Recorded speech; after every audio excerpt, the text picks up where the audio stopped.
Hello juniors and welcome back to Computer Systems and Programming. For this video, we're going to be going over comparison operators. So we talked about this at cohort and tried to understand the general concept of comparison operators and using them to compare one set of data or one variable to another set of data or another variable. So let's start looking at how we do this in actual Python. So go over to Eclipse. And the first thing we're going to do is make a comparison operators project folder. So to do so, you do file, new PyDev project. Again, I already have one, so I'm not going to make one, but you put the name here, configure your interpreter. If it's not, you should only have to do this once, and then you can click finish. I'm not going to make one because I have one. Then, making sure you're clicked on the project folder, you can go file, new, PyDev module. Make sure that you're in the comparison operator source folder, and then you're going to make a practice comparison operators. Make sure you spell everything correctly, unlike I did. Then you can click finish. So then it should pop up practice comparison operators. It'll give you this preloaded stuff. And then now we can get started on actually understanding comparisons. So remember, we have a couple different types of comparisons. We have equal to, less than, or greater than or equal to, less than or equal to, less than, and greater than. I'm going to delete these because they won't quite work. If I just leave them like that, it'll give me those error bars. But for these comparison, for the drills, you're going to be storing all of your values in Boolean or in variables, and those variables will be of type Booleans because the comparison always returns either true or false. So 4 equals 4 is either going to turn true or false, and in this case, it's going to equal true. So to store it in a variable, all you have to do is make a variable, set it to 4 equals 4. And then we can also print that variable just to check that it's working correctly. Whoops. And you got to make sure that you do the run as a new Python run. And you'll see it prints true because 4 does in fact equal 4. So that's the gist of how you're doing this. So I'm just going to go through a couple of answers. I'm going to make a couple of different variables. So we'll start with a 2 equals 4. That will turn to be false. So A will equal false. Then we can use less than. So we can say B equals 2 is less than 3. Whoops. 2 is less than 3. And that will equal true.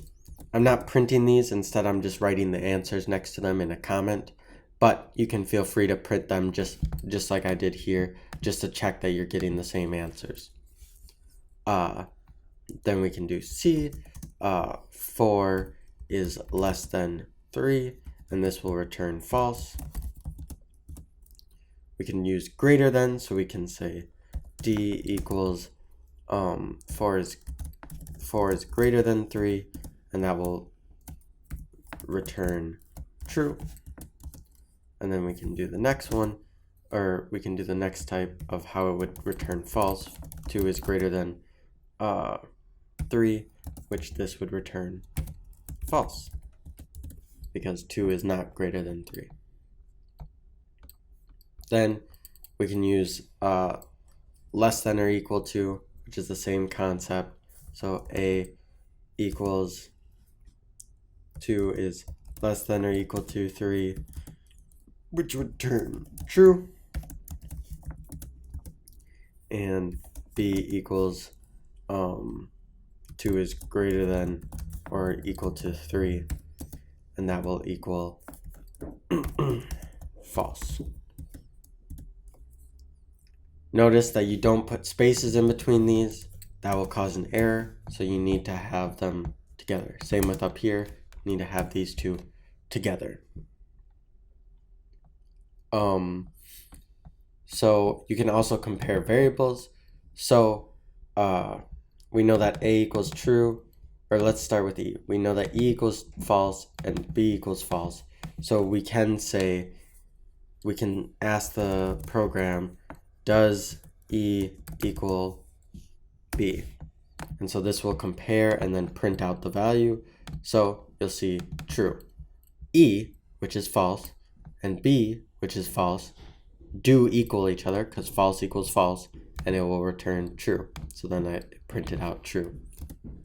So you can compare variables, make sure there's no spaces. You can still store that variable if you wanted, so I can make another one, R E equals R equals E equals B, and then if I print R, it'll print the same thing, it'll print true. So I've got 3 trues because it printed true up here, because 4 does equals 4. It was true here because this is the same comparison as this. So those are all the different types. It's pretty self-explanatory. There's the only thing really to understand is that this is a comparison, and then it's setting whatever the return value is or whatever the answer is to this to the variable. So you can also think about it as having parentheses. Sometimes that helps to just like think about it like, okay, this is one section and then this section is getting set to this variable. It's similar to the math operators, or if you put a plus in here, then you can set that whole equation to B. So that's all you really need to understand for this. You can go on to the comparison operators drill. You're going to be making a couple, so you're going to compare things. You can also compare strings, booleans, integers, all of those things. Notice that if we make a string 1 and it's Michael, and let's make a string 2 and make it capital Michael, and then we ask the program, does string 1 equal string 2? If I print this, let's run this, it'll say false because string 1 has a lowercase m and string 2 has a capital M. So keep that in mind that strings are case specific. They're very specific, so you have to check even just a period or a space at the end will also return a false value.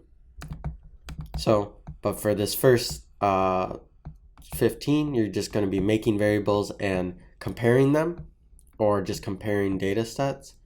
Keep in mind you can also compare lists. So you can say A equals does 1, 2, 3, is this list the same as this list? And when we do this, then let's print A. It'll equal true because it says, okay, all of these values equal the exact same as all of these values.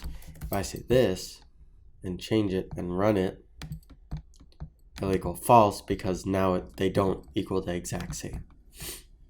So then you do that for the first 15. You're checking all of those, try to just get a base understanding of how it works. Then you'll be reading the comparison values and determining their answers. So like the example did, 4 equals 5, you can look at that and say, is that true or false? For the example, it is false. That's the end of the example, and you can start here and do that for the next 20, just figuring out, okay, what would this answer actually be? Then, once you complete that, you can move on to your debug comparison operator drills and just fix any of the broken things. Remember, you need to use 2 equal signs if you're comparing something, 1 equal sign if you're setting something or creating a variable or initializing it, or whatever other assigning a variable. There's many different ways to say that, but just keep that in mind. No spaces, 2 of them. The only time you can have 1 is with the greater than or less than. Again, if you have any questions, feel free to reach out to me, and I can help you. You can get these comparison drills and the debug drills off of Canvas. Once you complete them, you'll submit them on Canvas, but remember you have to make them into a repository on GitHub, So you'll make this into a repository using the GitHub desktop app. Then you'll upload it, or you'll make it public, push it onto github.com. Then you'll submit that URL on Canvas to your public repository. If you have any questions, look at the activity prompt, and it has very detailed steps of how to do it. If you don't understand those steps, go back to the GitHub video and watch that to understand it a little bit more. And if after all of that you still don't understand, ask a friend. And after all of that, if you still don't understand, feel free to reach out to me and I'll be happy to answer any questions. All right, juniors, I will see you later.